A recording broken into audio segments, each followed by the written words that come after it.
Alright, y'all, so we are back here looking at, this is part 2 of chapter 2, or chapter 2, part 2. So let's take a look, let's get it going, okay? So, shrink myself down. Alright, so last time when we left off, we were talking about colonies and the settlement in New England. And I left off with Roger Williams. What I said there was that in Massachusetts, Roger Williams is ultimately going to be banished. Well, when he leaves, he's going to go out, and he had some followers. He had some people that agreed with him. So when he gets banished, others follow him, and he and his followers went out and made friends with a local tribe. He bought land from them and started the colony of Rhode Island with the city of Providence. So Roger Williams, while he was unsuccessful in Massachusetts, is going to get banished, ultimately starts his own colony right there in Rhode Island. Rhode Island was the first place with religious tolerance and was a refuge for dissenters of all faiths. So what we're seeing here is that we saw Maryland as a safe haven for Catholics, but it let Protestants in. Well, really what we're seeing with Rhode Island is the first colony with religious toleration for all, dissenters of all faiths. It didn't matter which religion you were a part of, you could go there and be accepted. Okay. Then we look at Connecticut, New Hampshire, and Maine. All pretty much kind of in line. Okay. In 1637, Thomas Hooker led some other Massachusetts Puritans to seek new land, and they were looking to get refuge from the Pequot Indians, looking refuge, stop being attacked from the Pequot tribe. Connecticut's going to be another religious colony, but they were not as strict as what we saw happening with Plymouth and Massachusetts Bay. So it was another religious colony, but not as strict. It allowed more than church members the right to vote, but taxes still supported the official church. So they're not as strict in Connecticut as they were in, say, Plymouth or Massachusetts Bay. They allowed non-church members to vote, but everyone still had to pay taxes for the official church. Okay. Then when we look at New Hampshire and Maine, they saw similar influxes of Puritans, but were smaller in population. Maine became a seaboard fishing area, something we still see a lot of today. Maine still has a lot of fishing and coastal development in that regard. Okay? Now, when we talk about, well, let me go back up. When we talk about the Native Americans in New England, what's happening there? What's happening with the relationship between the colonists in New England and the Native American counterparts? So, the Native reaction to the Europeans was varied. It spans the spectrum. Sometimes the reaction between the two groups was war. Sometimes the reaction between the two groups was assistance, right? We've all heard of the first Thanksgiving and stuff like that. So, Native American reaction to Europeans always differs depending on which group of colonists are here, whether they're English, French, Spanish, whatever, and then on top of that, which Native American tribes are they interacting with? Okay, so again, if we're all in class and I bring another 10 people in, well, those new 10 people coming in are going to have a different reaction to each and every one of us, because our reaction to them is going to be individual and unique, right? So it could be war, it could be assisting, it could be dependency, it could be caring. There's a lot of these different reactions. But just like they differed from Spain, just like the English differed from what we saw with the Spanish, they were also different from the French and Dutch. Remember, the Spanish want to control everything. The French want to control everything, just not as forcefully. The English want to pay attention to land, and we said the Dutch care about what? The Dutch care about money. They focused on money, and good relationships gave them more money. The English really wanted land. Okay. Now this leads to problems as we'll get the Pequot War. We'll get some fighting with one of the local tribes up in New England, which would be the Pequot. Now fighting over land led Massachusetts. Fighting over land between Native Americans and Europeans led some Massachusetts settlers to accuse a Pequot of murder. The colonists then respond by burning a Pequot village and shooting those villagers as they were running away. Now, the Pequot chief orders the survivors to attack, but ultimately they were defeated by the Europeans and their Indian allies. The Pequot nation was then dissolved. According with the treaty after the Pequot War, the Pequot nation will dissolve. It will fade away into obscurity.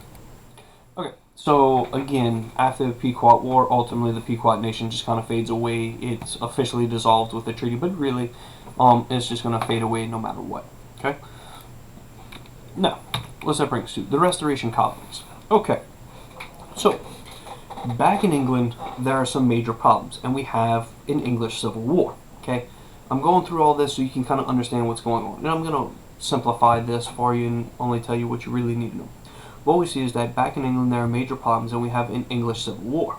Okay, remember, y'all, the United States is going to be born from the English colonies, so when we look at that, what's happening in England is important to what's happening ultimately in America.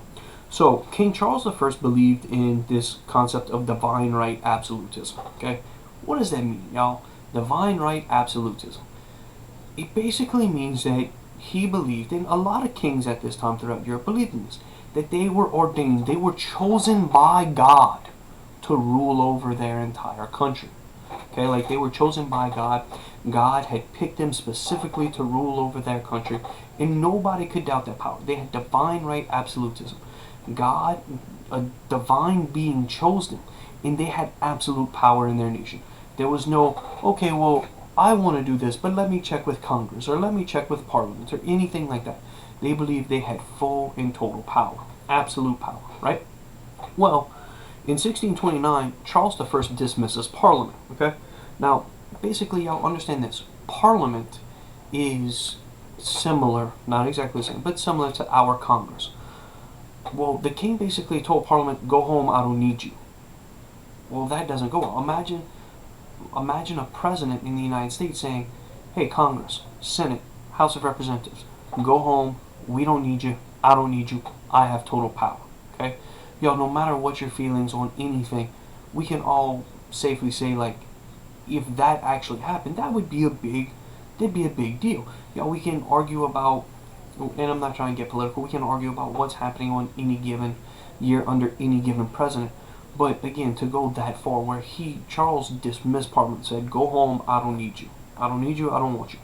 So they are upset, downright just angry, and we're going to see a leader, we're going to see Parliament's leader, a guy by the name of Oliver Cromwell. He's a Puritan, and he leads their rebellion, and in 1649, Charles I is ultimately going to be beheaded. So it took 20 years for this rebellion to really reach its peak, but in 1649, Charles I is beheaded, and Cromwell takes power. But after Cromwell dies, things are kind of going to go back and not be as good. So Charles I is in power. Then,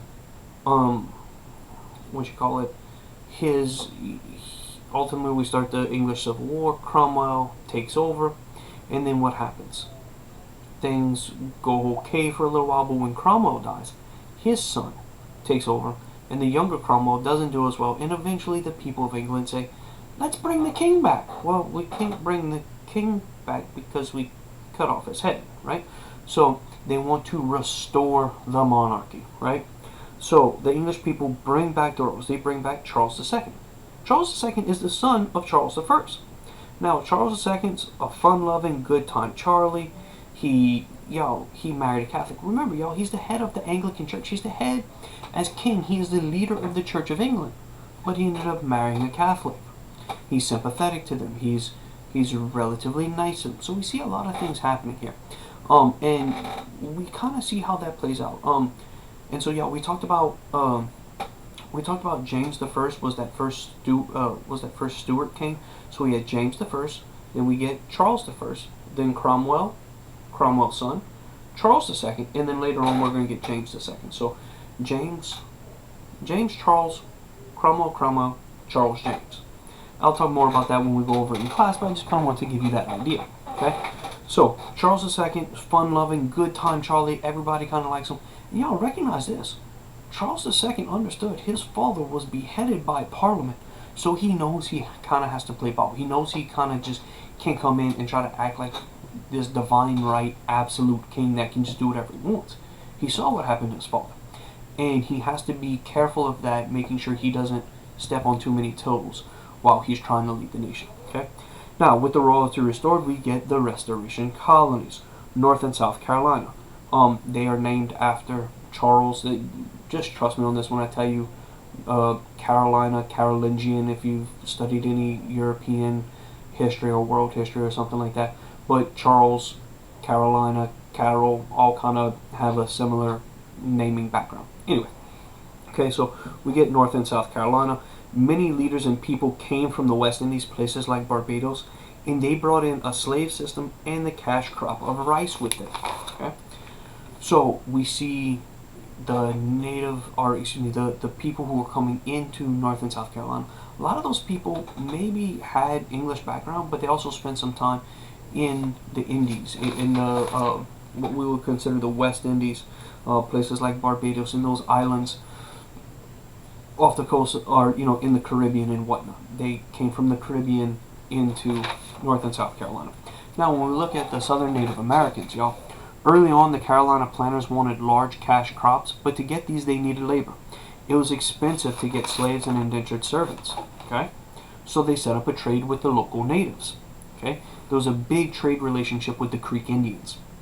The English would give the Creek Indians manufactured goods, while the natives would give skins, furs, and the slaves of rival tribes.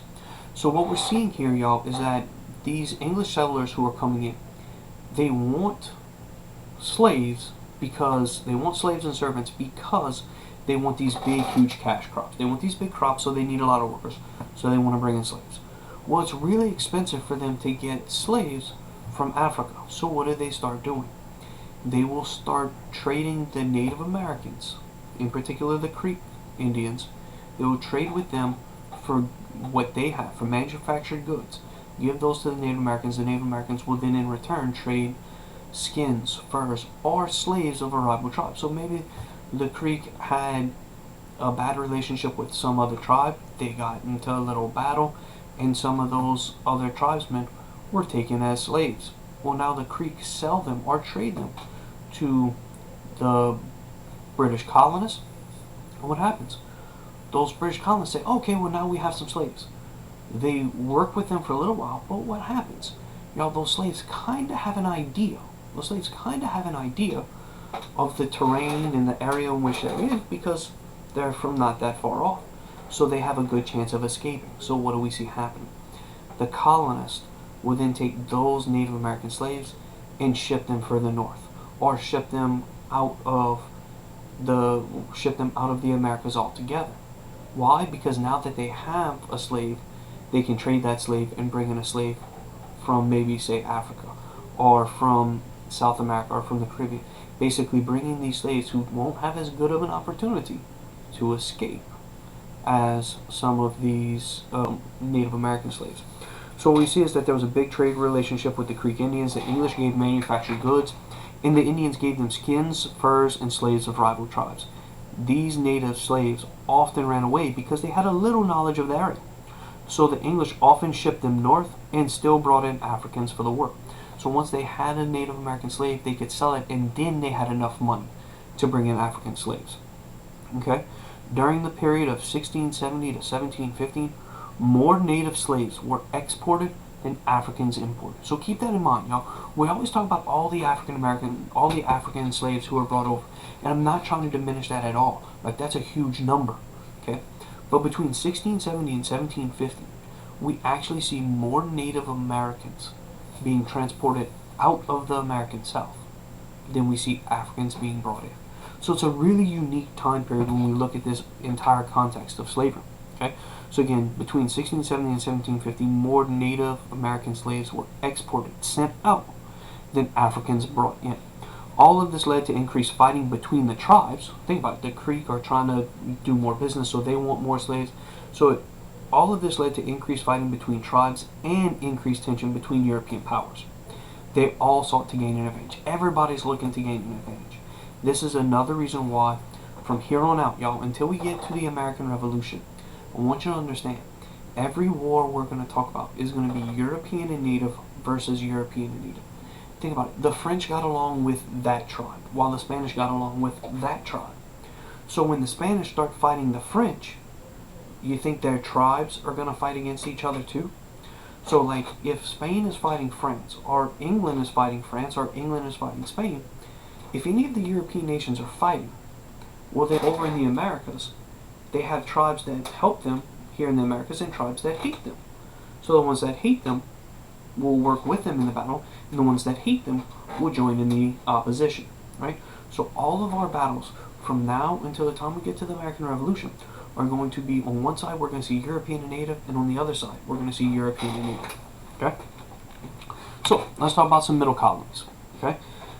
Middle colonies. The Dutch garnered respect because they became merchant maritime giants once they gained their independence from Spain. So at one point in time, the Netherlands, the Dutch, was part of Spain. But eventually they gained their independence back in Europe.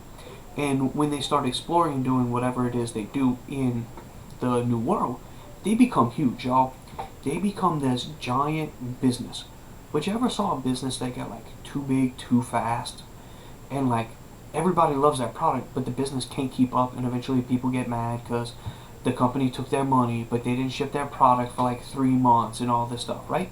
If we ever see a situation like that, well, that's kind of what happens with the Dutch. They got so big, so fast, they got to a point where they couldn't control everything they had. So the Dutch garnered respect because they became a merchant maritime giant. They had religious toleration, and they expanded trade rapidly, but that also caused problems. They grew so big that they couldn't keep up, and soon other nations began to battle them for dominance. Finally, the English are going to threaten New Netherland, and the Dutch give up the colony. The English rename it New York. So the Dutch had this colony that they called New Netherland. Eventually, the English are threatening, and the Dutch say, you know what, it's not worth it. We're not worried about land. We care about money. So we can still make money if somebody else owns the land. So they're not super worried about it. They grew so big that they couldn't keep up. The English threatened New Netherland, and the Dutch gave up the colony. The English renamed New York after the Duke of York, but some Dutch influences remain, like some family names. Maybe you've heard of the family names like the Van Burens or the Roosevelts. Family names of some American presidents, Martin Van Buren, and then Theodore, and ultimately Franklin Roosevelt. We also see some street names like Wall Street. That was the name that the Dutch had given, right? So we get New York being originally New Netherland, then it becomes New York. Now we see New Jersey. This was founded after New York when the Duke of York gave the land between the Hudson and Delaware rivers. Okay, many people of various backgrounds came here, and eventually get Quakers, who would rise up as a big part of the colony. Okay, so eventually we'll get the Quakers who rise up as a big part in New Jersey. Now that also brings us to Pennsylvania. Okay, Pennsylvania was settled by William Penn. He was a Quaker. The official name of the Quakers is like the Society of Friends. But people call them the Quaker because they are Quakers because they were supposed to tremble or quake when they heard the name of the Lord. That's kind of where that nickname comes from.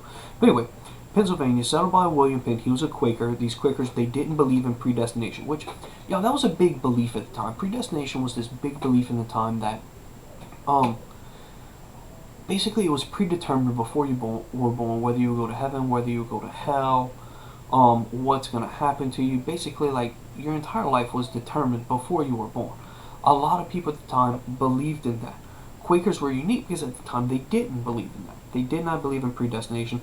They gave women equal position in the church. That's a big deal. They also believed all could participate. It wasn't just for elite few. All could participate in the faith. They had very little formality in their service, and they believed everyone, including the natives, were God's children. So all of those things are big. All of those things are unique. We don't see that happening throughout the rest of the colonies, or throughout other groups who are in the colonies. The Quakers had a lot of interesting beliefs, again, or unique beliefs, at least for the time. Believed all could participate. There was little formality in the service. They believed everyone, including the natives, were God's children. Also, they did not swear allegiance or oaths, and because of that, they didn't do it because they believed it was against Scripture, and because of that, they don't serve in the military. Like, they wouldn't serve in the army. Again, think about it. They're also going to be pacifists. Okay, how can you serve an army if you refuse to take an allegiance, right? Even the United States today, our people in the armed forces swear to protect and defend the Constitution and yada yada yada, right? So in essence, they're taking an oath, they're taking an allegiance. Quakers didn't believe in that, so they didn't swear allegiance because it was against Scripture. They also didn't serve in the army, and they also were largely pacifist. Like, they tried to avoid war and confrontation in that regard. Now, all of those ideas led to persecution in Europe, but it gained William Penn a colony. Like, because of all those beliefs, people back in England don't like the Quakers. But William Penn is like, okay, well, if you don't like us, let me go over there and I'll set up a colony just for us Quakers, right? So ultimately, William Penn gets a colony. He paid the natives for the land of Philadelphia, which was unique, y'all, because it was a planned city. And if you think city planning is not a big deal, y'all, I encourage you to think about if any of you have ever tried to turn left on Martin Luther King Boulevard in Houma. And if you ever have done that, have you ever feared for your life? Right? Yeah, I use that joke a lot, but it's nothing against Houma, it's nothing against Martin Luther King. But y'all, when we talk about planning a city, trying to think in the future about how things will be used, right? What do we learn from our mistakes? Are we just going to let people do whatever they want? There was I remember hearing a story of a university this one time. It was a new university. They opened up. They didn't pave any sidewalks. They let the sidewalk they didn't pave any sidewalks for like the first year or two. What they did was they just let the students walk around campus, and wherever they're developed, wherever the students walked naturally, it would get rutted out, and that's where the university came in and paved walkways. Think about it, y'all. We have walkways all around campus, and you see a lot of people say, "Well, I'm just going to walk that way to get there," and they don't walk on the sidewalk, right? Well, you think about planning and how these things go out. So, Philadelphia being a planned city is a big deal. William Penn paid the natives for the land of Philadelphia and welcomed all peoples to his colony. They set up a government with councilors, an assembly, and a governor. So kind of like three groups, okay? Councilors, an assembly, and a governor, okay? So that brings us to Delaware. Later, the Duke of York gave Delaware to William Penn.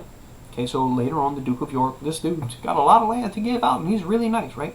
So he gave the land that would become Delaware to William Penn. And originally, it was part of Pennsylvania, but in 1704, it got its own assembly, but it shared a governor with Pennsylvania until the American Revolution, okay? So we see a lot of things happening there. Again, the Duke of York gave Delaware to William Penn. Originally, it's part of Pennsylvania, but in 1704, Delaware got its own assembly, but they shared a governor with Pennsylvania. Then, after the American Revolution, it becomes totally its own thing. Okay. Then the last one we're going to look at, y'all, Georgia. Georgia is the last of the British colonies in North America. It's founded in 1732 and named after King George II. Okay, so it's coming around a lot later. Think about it, y'all. We talked about Jamestown getting founded in the early 1600s. Here we are in the in 1732 with Georgia. So we're talking over 100 years, about 125 years from when they founded Jamestown, Virginia, to when they start Georgia. So it's the last of British colonies in North America, founded in 1732, named after King George III. And it was set up with two goals. There were two goals for Georgia. Number one, act as a military buffer between the English colonies and Spanish Florida. Yeah, think about it. We think about how class is set up now with all of the social distancing and stuff like that, creating a little buffer. It's not to say something can't happen, but the way Georgia was set up was early on, a lot of good crops were in South Carolina and North Carolina. So what do the British want to do? They want to create a little space in between Florida and their really rich colonies. So they create that little buffer of Georgia. It's not going to quite play out that way, but that was the first goal. The second goal was philanthropy. Philanthropy, y'all, is being generous, donating your time, donating your money, yada, yada, yada. Well, how are we going to make a colony a philanthropic idea? Well, it was supposed to be a debtor state, okay? A debtor state where people who owed money, people who were in debt, could go to Georgia, work off their debt, and eventually get out from being in so much debt, okay? So it was supposed to be a debtor state where people who were in debt could go and work off whatever they owe somebody else. Now, the leader of both aspects was going to be General James Oglethorpe. He led both efforts. But he was an idealist. He outlawed rum and slaves. Yo, why does he outlaw slaves? Well, that's real simple. If you could have people working off debt or you could have slaves, which one's cheaper? Ultimately, the slaves, right? Because the debtors, eventually, they are going to pay off their debt and they go on about their day. Slaves, you buy them and they're yours forever, right? So he outlawed slaves, but people don't like that. He also outlawed rum. Yo, try telling Americans they can't have their alcohol. That doesn't go over well just about anywhere at any point in time. Um, so he's an idealist. He outlawed rum. He outlawed slaves. Those things don't go over well. Also, he was unable to get silk and wine production going. Okay, so he outlaws rum. He outlaws slaves. That's not going to go over well. He's unable to get silk and wine production going. That hurts the effort. But few people respected his ban on rums and slaves. Georgia ultimately became an extension of South Carolina. So we see is that Georgia, as it was planned, was a failure. But as a colony, it was really successful because Georgia became an extension of South Carolina.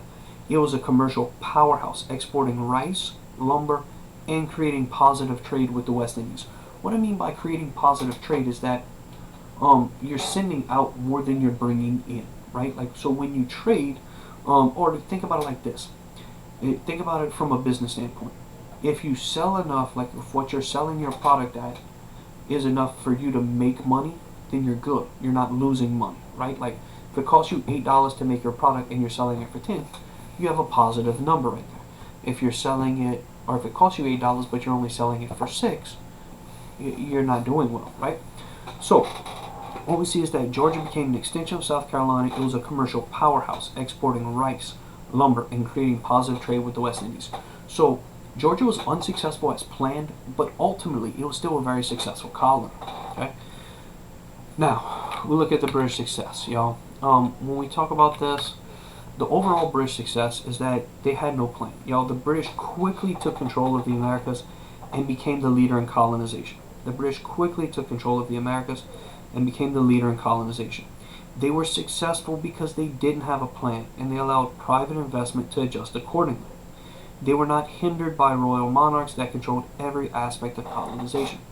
And what we see there, y'all, is real simple. The British kind of went over and said, look, I'm giving you this colony, or you're going to set up this colony. Do with it what you want. Just make money and come back to me when you make money. Right? Y'all, think about those bosses. Most of us have had jobs or done different things. And what happens? A lot of times you have that job and you have a boss that says, hey, look, this is what I need done. Go do it. And they leave you alone and they let you do it on your own. But every once in a while we have those bosses who are doing what, like, oh, this is what I want you to do. And then like they stare over your shoulder the whole time. You shouldn't do it like that. Do it like this. No, change that. Do it like this, right? Well, that's kind of what the Spanish did. The Spanish oversaw and were very involved in everything. At first, the British come over and they allowed private investment to develop on its own, to let it do whatever it wanted to do, to just kind of develop and say, look, this works, this doesn't work. Think about the stuff with Jamestown and tobacco. Like, it took years for them to figure it out, but once they got it, boom, it became super, super profitable. That's kind of what the British are doing. They're going to send people over, let them figure it out. We're not going to tell you what to do. Figure it out on your own, but you better make some money. Okay? So they were successful because they didn't have a plan, and they allowed private investment to adjust accordingly. They were not hindered by royal monarchs that controlled every aspect of colonization. Also, their colonies were much more localized and not so far-reaching. They weren't so far-reaching that government couldn't control them effectively. Think about that, y'all. The Spanish colonies. The Spanish went all the way up into Midwest, we talked about at times. They went all the way up as far north as the Midwest, right? And they went as far south as like Peru in South America, right? Like, that's a huge swath of territory. How can the Spanish actively control that? While the British had from Georgia to Maine. And they didn't go that far deep into the colonies. They really stayed on the coast. So it's a lot smaller of a region for the British to control. So the British, when they did want to control it, when the government did want to control it, it was much easier for them to control a smaller area than the huge area that the Spanish or the Portuguese had. Okay, so their colonies were more localized, not so far-reaching that government couldn't control them effectively. Furthermore, the Atlantic helped separate the colonies from Europe and allow new ideologies and theories to evolve freely. What we're going to see, this is going to go regardless of whether it's the Spanish, the French, the Dutch, but their colonies, in particular, more so than any other group, the British colonies, because they were allowed to develop on their own, being separated by the entire Atlantic Ocean, allowed these colonies to kind of develop their own idea, develop their own thoughts. Think about it, when you've been in class and the teacher gave you some instructions and then broke you up into groups and said, hey, go do what you want, every group kind of came back with a little bit different idea. You might have had some things in common, but every group had a little different take on it. And that's what we see happening here with the British. All of these different colonies are kind of on their own, and they're able to take control and do things in a little different manner that suits them. Again, think about it, y'all. The physical land, the geography of Georgia is not the same as it is in New York or in Maine. So, letting those people who are there develop on their own and develop their own ideas and their own ideologies and own theories help them be successful. So all of that led to the overall British success in the American colonies. Y'all, that wraps up chapter 2. So this is the end of chapter 2, part 2, and I'll get chapter 3, or next time we'll look at chapter 3. Okay?